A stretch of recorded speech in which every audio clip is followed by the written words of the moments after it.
अस्सलाम वालेकुम। अच्छा, आज के लेक्चर में मैं आपको एक और जो है थ्योरी कराऊंगी राइट्स को लेके, सोशियोलॉजिकल स्कूल ऑफ ज्यूरिस्प्रूडेंस। अब मैं यहाँ पे आपको ज्यूरिस्प्रूडेंस का मतलब नहीं बताऊंगी, ये नहीं बताऊंगी पीछे मैंने क्या क्या कराया। आप प्लेलिस्ट में जाकर देखेंगे पॉलिटिकल कॉन्सेप्ट्स की, जो वेस्टर्न पॉलिटिकल कॉन्सेप्ट्स है वहां पे आपको मिल जाएगा। इसके अलावा ऊपर आई बटन में मैं जो है वो वीडियो का लिंक डाल देती हूँ, जो मेरी से पिछली वीडियो है, historical school of jurisprudence. And उसमें फिर मैं पिछली वीडियोस का डाल दूंगी, ठीक है। तो अभी आई बटन में आपको ऊपर शो हो जाएगा इससे पिछला lecture. Okay, sociological school of jurisprudence क्या है? हिस्टोरिकल स्कूल में आपको समझ आ रहा था कुछ इस तरह का था, कस्टम्स, हिस्टोरिकल एक्सपीरियंस, ये वो। सोशियोलॉजिकल स्कूल जो है ना वो बिल्कुल प्रेजेंट की बात करता है। इसको बताने से पहले मैं आपको बता देती हूँ, ये स्कूल के जो एडवोकेट्स होते हैं वो ये कहते हैं कि यार जो अभी नीड है इसको सेटिस्फाई करना है, और उसको सेटिस्फाई करने के लिए जो है सडन फोर्स्ड राइट्स बनाने पड़ेंगे, मतलब उसी टाइम।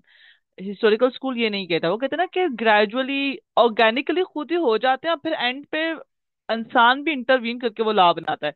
सोशियोलॉजिकल स्कूल ही कहता है अभी हमें राइट्स चाहिए हैं, और इस टाइम ही वो हमारी सोसाइटी के लिए बेहतर है, तो आप वो बना लो जो अभी चाहिए है, जो इस टाइम जो आपकी प्रेजेंट में जो नीड है उसके लिए लाज बनाओ। ये इन चीजों में नहीं जाते कि हिस्ट्री क्या, ये क्या, वो क्या।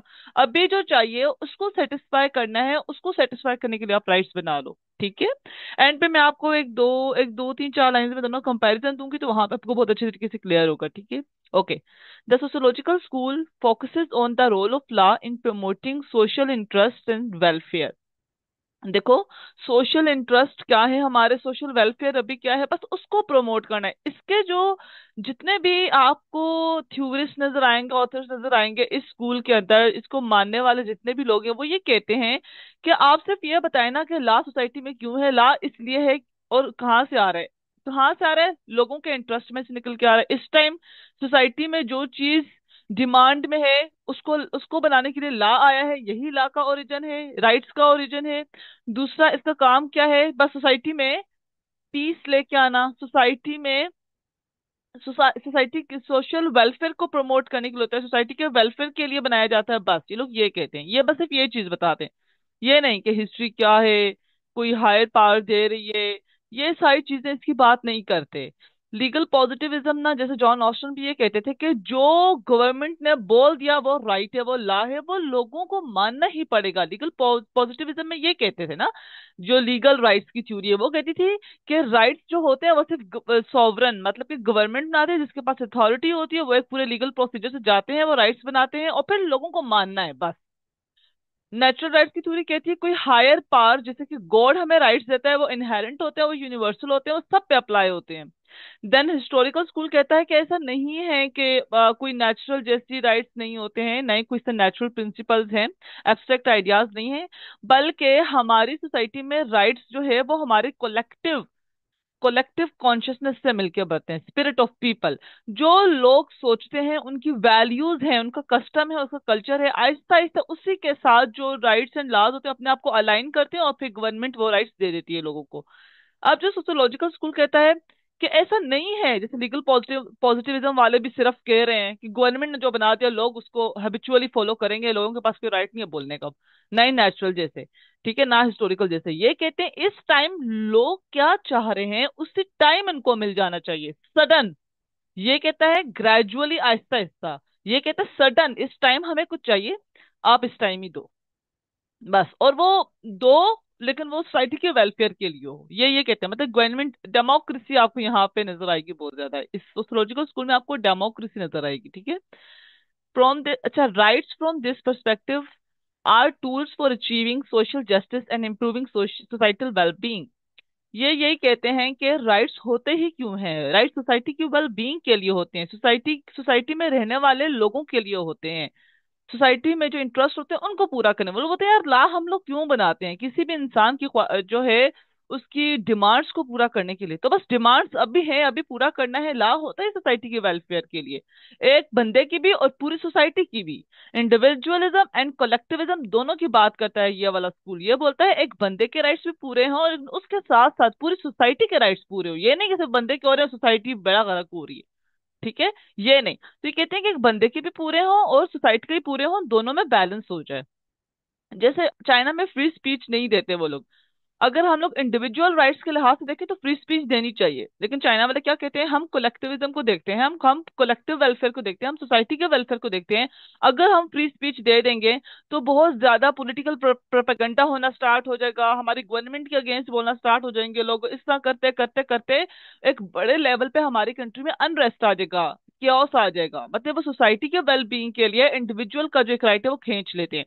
तो जो सोशियोलॉजिकल स्कूल क्या कहता है, this school emphasises the functional role of rights in balancing individual and collective interest. Individual के एंड कलेक्टिव इंटरेस्ट में बैलेंस लेके आना, कि ये ना हो कि इंडिविजुअल के साथ भी ज्यादती हो रही है और ये ना हो कि इंडिविजुअल को राइट देने के चक्कर में पूरी सोसाइटी के साथ आप ज्यादती कर ले, ठीक है, उसका बेड़ा गलत कर रहे हैं। तो सोशियोलॉजिकल स्कूल बस ये कहता है कि जो अभी राइट चाहिए, जो अभी हमें चाहिए, जो हम लोगों की नीड है, बहुत ही सिस्टमैटिक किस्म का है, बहुत ही सिस्टमैटिक है। जो अभी नीड है बस गवर्नमेंट वो बना कर दे दे। ये नहीं कि आहिस्ता आहिस्ता हमारे कल्चर का पहले पार्ट बनेगी कोई चीज, फिर पार्ट बनने के बाद जाके कुछ वो गवर्नमेंट जो है वो चीज अपने कॉन्स्टिट्यूशन में ऐड करेगी, ऐसा नहीं, ठीक है। राइट्स आर नॉट नेचुरल और फिक्स्ड, ये तकरीबन सारे स्कूल नेचुरल राइट्स के अगेंस्ट होते हैं। इसके मुताबिक, सोशियोलॉजिकल स्कूल के मुताबिक, जो राइट्स होते हैं वो नेचुरल और फिक्स नहीं होते। They are created by society to serve social needs and promote public welfare. ये बोलते हैं कि हम लोगों के लिए बन रहा है ना, तो लोगों से पूछ के बनेगा। ये लीगल पॉजिटिविज्म जो होता है, जो कहता है कि भाई गवर्नमेंट ने बना दिया है अब लोगों को मानने पड़ेंगे, ये कहता है ऐसा नहीं है। लोगों को राइट्स चाहिए इसलिए गवर्नमेंट बना रही है, और ये कोई नेचुरल नहीं है। ये हर जगह पे डिपेंड करता है, आप कौन सी कंट्री में रह रहे हो उस चीज पे भी डिपेंड करता है। देन ये वक्त के साथ साथ चेंज हो रहे हैं। आज हमारी कोई डिमांड है, वो हमें राइट्स मिल गए हैं, वो ला आ गए। हो सकता है दो डिकेट्स के बाद हमारी कोई और राइट्स हो, हमारी कोई और डिमांड्स हो, हमें कोई और डिमांड्स हो, तो गवर्नमेंट हमें वो दे देगी। तो ये ऐसे बोला, ये डायनेमिक, ये कहते हैं राइट्स डायनेमिक नहीं होते। वो तो ये भी कहते हैं राइट्स डायनेमिक नहीं होते। दोनों स्कूल यही कहते हैं। तो सोशियोलॉजिकल स्कूल कहते हैं कि राइट्स डायनेमिक्स नहीं हो, डायनेमिक होते हैं, सॉरी फिक्स नहीं होते हैं, सो सॉरी, ठीक है। दोनों ये कहते हैं कि राइट्स फिक्स नहीं होते। राइट्स क्या होते हैं, लॉ क्या होता है, डायनेमिक नेचर का होता है, आज कुछ है तो कल कुछ है, बस। ये स्कूल थोड़े लंबे स्केल पे बात करता है कि काफी टाइम लगता है राइट्स और लॉज को चेंज होने में, लेकिन ये स्कूल कहता है कि बहुत जल्दी जल्दी रैपिड चेंज आता है, जल्दी जल्दी जल्दी जल्दी चेंज आता है। आज हमारी डिमांड चेंज होगी, आज ही राइट्स भी चेंज करने हैं हमें, ठीक है ना। फिर गवर्नमेंट को फोर्स किया जाता है, उसको राइट्स लाने पड़ते हैं, क्योंकि वो होते पब्लिक वेलफेयर के लिए ना। अगर जो आज हमारी डिमांड है, अगर लोग चाह रहे हैं, तो मतलब वो सोसाइटी के लिए बेहतर होगा, तब लोग चाह रहे हैं। तो पब्लिक वेलफेयर के लिए जब ला आता है लोगों के लिए, तो वो लोगों की डिमांड के साथ आप रखो, ना कि जो गवर्नमेंट सिर्फ चाह रही है आप वो कर दो, जिससे लीगल पॉजिटिविज्म है, ठीक है। आई होप आप लोग समझ आ रही हो। The purpose of law and rights is not to achieve social justice and equality, balancing individual freedom with the needs of the community. Sorry, मैंने नोट पढ़ दिया। The purpose of law and rights is to achieve social justice and equality. Social justice, public welfare, societal wellbeing, तो सारे इस तरह के आप जो है कॉन्सेप्ट्स डालते हैं। Social justice, equality, balancing individual freedom with the needs of the community, collectivism, individualism के दरमियान बैलेंस करें, सोसाइटी में जस्टिस लेके आना, इक्वालिटी लाना। तो सोशियोलॉजिकल स्कूल कहते हैं ये सोसाइटी की बात करेगा। ये मतलब सोसाइटी जो चाह रही है गवर्नमेंट वो दे, ना कि गवर्नमेंट जो चाह रही है वो सोसाइटी फॉलो करे। इस मतलब सोसाइटी चाह रही है, अब सोसाइटी अगर चाहे, सोसाइटी जस्टिस चाहेगी, इक्वालिटी चाहेगी, फ्रीडम चाहेगी, कम्युनिटी की बेटरमेंट चाहेगी, यही सब कुछ चाहेगी ना सोसाइटी। तो सब बोलो जो वो चाहती है बस वो उनको दे दे।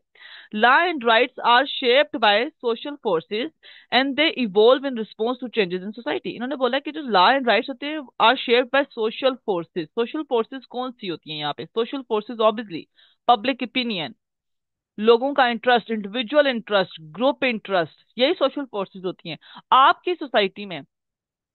आज आप देखो हमारी इधर कंट्री में कोई भी नया लॉ बनता है, उसके पीछे सोशल फोर्सेस होती है, पब्लिक ओपिनियन, है ना, इसे रहता है ना पब्लिक ओपिनियन।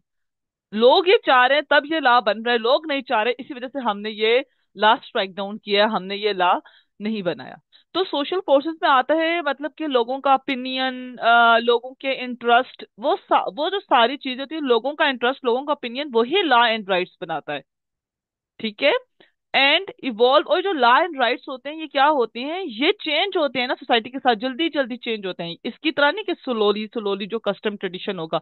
ये कहते हैं भाई जल्दी जल्दी, मतलब जो बंदा चाह रहा है अभी वो उसको देना है बस। ठीक है, ये बिल्कुल मतलब पिन पॉइंट बात करते हैं सोशियोलॉजिकल स्कूल वाले। ओके। आपको सोशियोलॉजिकल स्कूल में एक बड़ा ही बेहतरीन कॉन्सेप्ट नजर आता है, सोशल इंजीनियरिंग का। ये कॉन्सेप्ट मैं बाद में बताती थी, उसको पाउंड ने दिया था, ऑब्वियसली उन्होंने इसकी कॉन्सेप्ट इंट्रोड्यूस कराया था। सोशल इंजीनियरिंग क्या है, ये कॉन्सेप्ट जो रॉस्को पाउंड ने जो है वो ये बड़े प्रोमिनेंट लीगल स्कॉलर है। ठीक है। एक बहुत ही की फिगर है, इन्फ्लुएंशियल फिगर है when it comes to sociological school of jurisprudence. And he introduce the concept of social engineering. क्यों? as a means of understanding and shaping the role of law in society। इन्होंने social engineering का concept दिया था, एक किस्म का आप समझो ये चैप्टर है, चैप्टर का टाइटल है सोशल इंजीनियरिंग, और उसके अंदर सब कुछ उन्होंने बताया है कि लॉ का सोसाइटी में क्या रोल है, मतलब किस तरीके से लॉ हमारी सोसाइटी को चेंज करता है, उसको शेप देता है।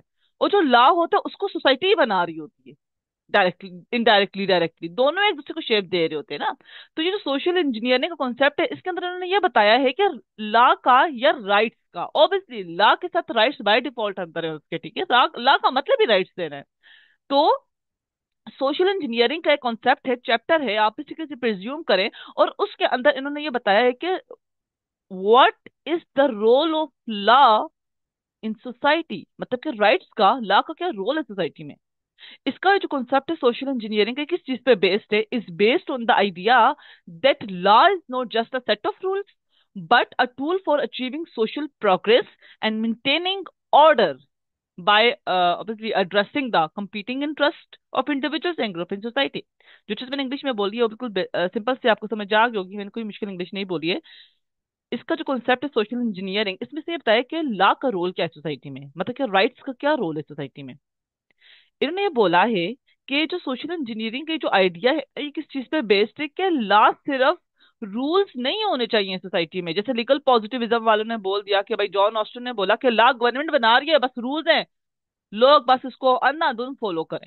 इन्होंने बोला कि लॉज कोई फिक्स रूल्स नहीं होते, बल्कि ये तो टूल है। राइट्स लॉज क्या है, लॉ क्या होता है, राइट्स क्या है, ये टूल्स हैं सोसाइटी को प्रोग्रेस देने के लिए, सोसाइटी को मेंटेन करने के लिए, सोसाइटी को टाइम के लिहाज से रीशेप देने के लिए, बाबर्स को रीशेप करना, ये टूल होते हैं। राइट्स एंड लॉ क्या है, ये टूल्स होते हैं। हम किस तरीके से सोसाइटी में अपने अपनी अपनी एक जो हमारा कंट्री है उसके अंदर हम स्टेबिलिटी लेके आए, स्टेबिलिटी किस तरीके से लाते हैं। आपकी सोसाइटी में आज तीन चार ग्रुप्स हैं, तीन चार ग्रुप्स अलग अलग बातें कर रहे हैं, हमें ये चाहिए, दूसरा ग्रुप कह रहा है हमें चाहिए, तीसरा ग्रुप हमें ये चाहिए। अब तो गवर्नमेंट परेशान हो जाएगी, क्या होगा। अब यहाँ पे लॉ, जब लॉ बनाती है ना गवर्नमेंट या राइट्स देती है, वो इस तरीके से देगी, इस तरीके से देगी कि सबके इंटरेस्ट भी पूरे हो जाए और सोसाइटी में कोई खराबी भी ना हो। क्योंकि आपकी सोसाइटी में कॉन्फ्लिक्टिंग इंटरेस्ट होते हैं, कंपीटिंग इंटरेस्ट होते हैं। तो लॉ का काम क्या होता है, to address the competing interest of individuals and group in society. वो क्या करेगा, लॉ क्या करता है, वो ये करता है कि जो कंपीटिंग इंटरेस्ट होता है उसमें एक बैलेंस लेके आएगा, individual and collective, individualism and collectivism में बैलेंस लाना इसी को कहते हैं, कि किस तरीके से सबको एक पेज पे लेके आना है, फिर उनको राइट्स देने, क्योंकि एक सोसाइटी में हर बंदे का एक अलग दिमाग है। ठीक है। तो सोशियोलॉजिकल स्कूल ये कहता है कि अब सोशल इंजीनियरिंग क्या है, सोशल इंजीनियरिंग ये है, यहाँ पे लॉ अपना एक जो राइट्स देना और जो लॉ है वो अपना एक पार्ट प्ले करता है। किस चीज में पार्ट प्ले करता है, to balance competing social interest and promote a common good. क्या हम लोगों के दरमियान जो कंपीटिंग, एक अलग बात कर रहा है दूसरा अलग बात, कॉन्फ्लिक्ट आ गया ना, हमें ये चाहिए दूसरा कह रहा है हमें ये चाहिए, उन सबको एक पेज पे लाना और फिर पूरी सोसाइटी की वेलबींग के ऊपर काम करना। और किस तरीके से काम होगा, लॉ दे के, राइट्स दे के। तो यहाँ पे इन्होंने देखो ना सोशल इंजीनियरिंग का कॉन्सेप्ट है। Roscoe Pound developed the concept of social engineering where law is use as a tool to balance competing social interest and promote the common good। उन्होंने बोला हम लॉ के जरिए यही कर सकते हैं सिर्फ, कि लोगों के दरमियान जो competing इंटरेस्ट हैं हम उनको क्या करें, हम उस चीज को रिलैक्स करें और लोगों को उनके राइट्स भी मिल जाएं और उनके दरमियान कोई कॉन्फ्लिक्ट भी ना आए।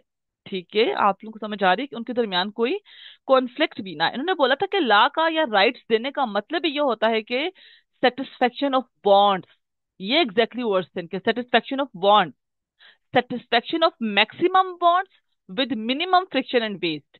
मिनिमम फ्रिक्शन एंड वेस्ट का मतलब यहाँ पे क्या था, इन्होंने बोला था कि सेंट्रल एम क्या होता है सोशल इंजीनियरिंग। सोशल इंजीनियरिंग का मतलब ये देखो, social refers to society, engineering refers to आप किसी चीज को ऑपरेट कर रहे हो।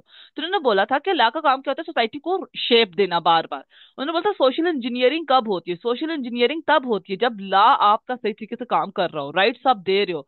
अब उन्होंने बोला कि राइट्स अब दें तो एक सोसाइटी में तो बहुत सारे डिमांड्स होती हैं। उन्होंने बोला अब यहाँ पे लॉ का काम क्या है, लॉ का काम ये है आप लॉ और राइट्स इस तरीके से बनाओ और दो कि ज्यादा मैक्सिमम वांट्स को जो है ना आप सेटिस्फाई कर दो और ज्यादा फ्रिक्शन और वेस्ट मतलब कि कम से कम कॉन्फ्लिक्ट आए, सोशल कॉन्फ्लिक्ट ना आए। ठीक है, तो क्या था central aim of social engineering का अकॉर्डिंग टू रोस्को या पाउंड, ही सेड कि जो सोशल इंजीनियरिंग का central aim is the satisfaction of maximum bonds with minimum friction and waste.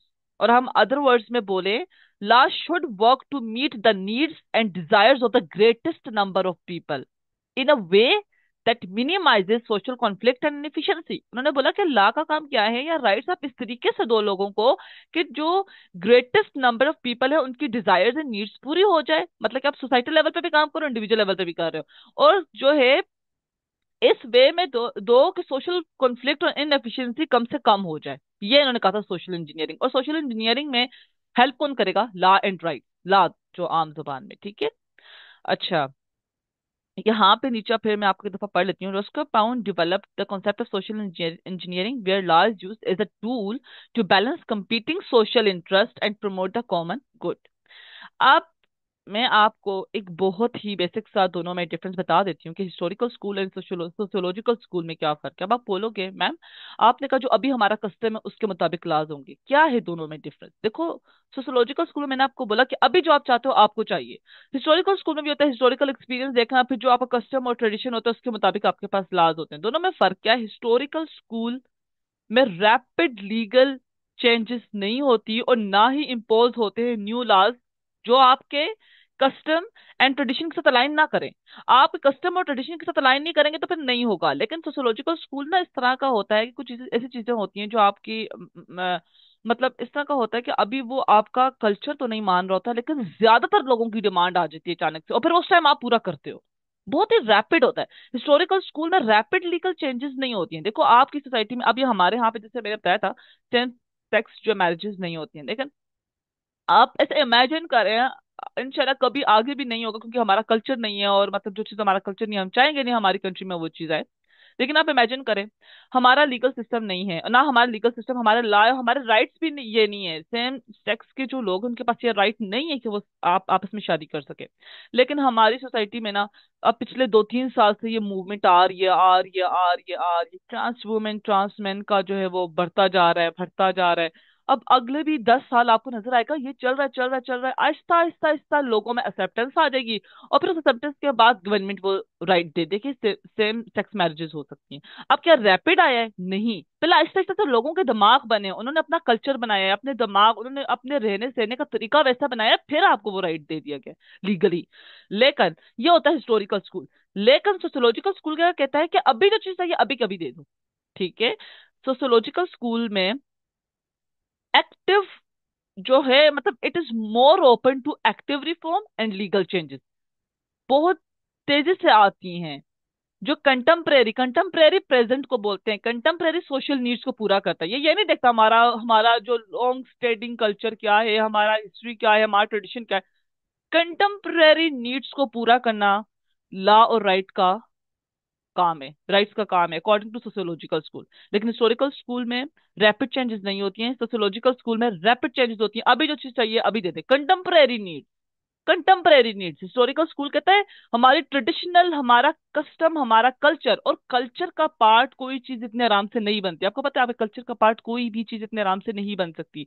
Culture में बाहर से कुछ एलिमेंट्स लाने के लिए लोगों को बड़ा मेहनत करना पड़ता है एक्टिविस्ट को, और उसके बाद जाके आप कल्चर में कोई चीज डालते हो, ऐसे नहीं होता, ठीक है।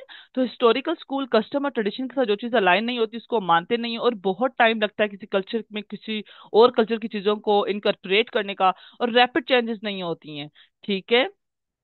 हिस्टोरिकल कल्चर कहता है कि यार जो लॉ होता है वो नेचुरली इवॉल्व होगा आराम आराम से, ऑर्गेनिकली ओवर टाइम। लेकिन सोशियोलॉजिकल स्कूल कहता है कंटेम्प्रेरी नीड्स हैं जो अभी एट द टाइम जो आपकी नीड है बस वो पूरी करनी है। एकदम रैपिड चेंजेस आते हैं लीगल सिस्टम में, लीगल सिस्टम अपने आप को क्विकली चेंज करता है अकॉर्डिंग टू सोसाइटल ट्रांसफॉर्मेशन, ठीक है ना, और इमर्जिंग सोशल इश्यूज, ठीक है। तो ये दोनों में डिफरेंस था। आई होप आप लोगों को इन दोनों का डिफरेंस मैंने बहुत क्लियरली मैंने यहाँ पे आपको बताने की कोशिश की है। इसके बाद हम मजीद आगे देखेंगे और क्या राइट्स की थ्योरीज हैं। अभी तक मैंने आपको चार करा दी हैं। पिछले लेक्चर आपको पर आई बटन में फिर मैंने डाल दिया, आपको मिल जाएगा, ठीक है। शुरू में मैंने डाल दिया है। तो अगर आपको कोई भी क्वेश्चन समझ ना आए, या कोई ऐसा क्वेश्चन, सॉरी, कोई भी चीज समझ ना आए, कोई ऐसा क्वेश्चन जो आपके दिमाग में बार बार आ रहा हो और आप पूछना चाहो, तो प्लीज नीचे कमेंट सेक्शन में आप पूछ लीजिएगा। Thank you. Allah Hafiz.